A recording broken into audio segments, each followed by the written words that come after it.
Hello, friends. Have you noticed how tired everyone seems these days? It feels like the whole world is running low on energy, and that's not just a feeling. Back in 2024, around 20% of people suffered from chronic fatigue. Since then, those numbers have only gone up. Scientists warn that compared to our ancestors, we've become living zombies, and it's all thanks to the modern lifestyle. However, the author of Exhaustion, A History, writes that people in the past also suffered from fatigue. It just looked different. Back then, exhaustion came from physical labor. Later, with the Industrial Revolution, it shifted toward mental fatigue. The tiredness of the body was replaced by the tiredness of the mind. But at least people used to know why they were tired. Today, things are different.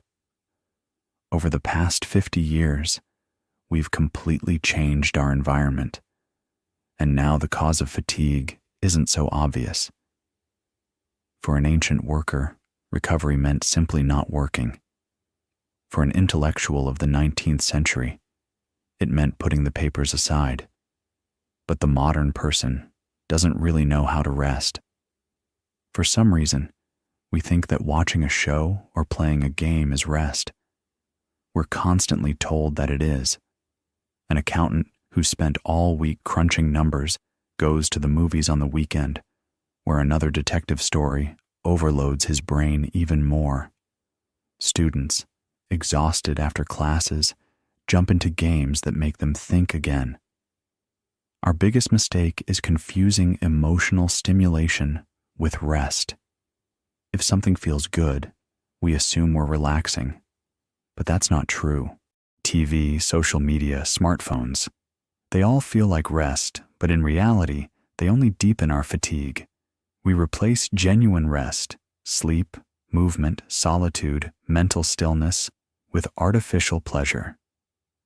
To understand how to fight tiredness, let's look at what's changed. Before electricity spread, people went to bed when it got dark and slept about an hour and a half longer. Sunset prepared the body for rest. The brain produced melatonin, and the body relaxed.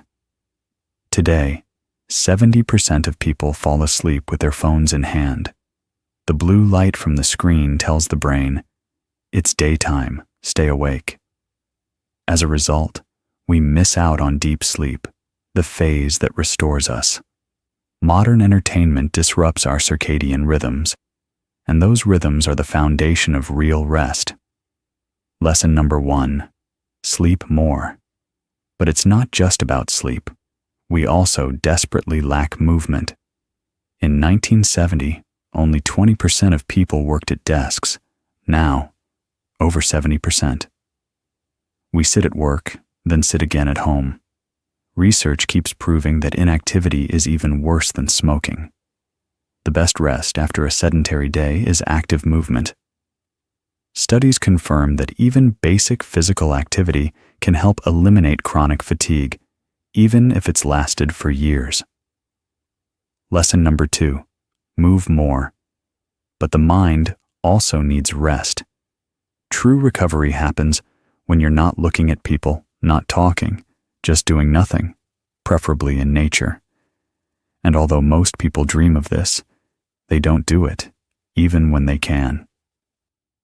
Everyone's at home, staring at screens, not resting. Lesson number 3, know what you're resting from. We're tired because we deny ourselves real rest. Modern humans, despite working less, have invented new ways to exhaust themselves. We don't let the parts of our body that work the hardest actually recover. That's why people who try yoga often fall in love with it. It includes everything we need: movement, solitude, relaxation, and sleep. Yoga might not be your thing, but it's worth finding something similar in spirit. I wish you to finally start resting,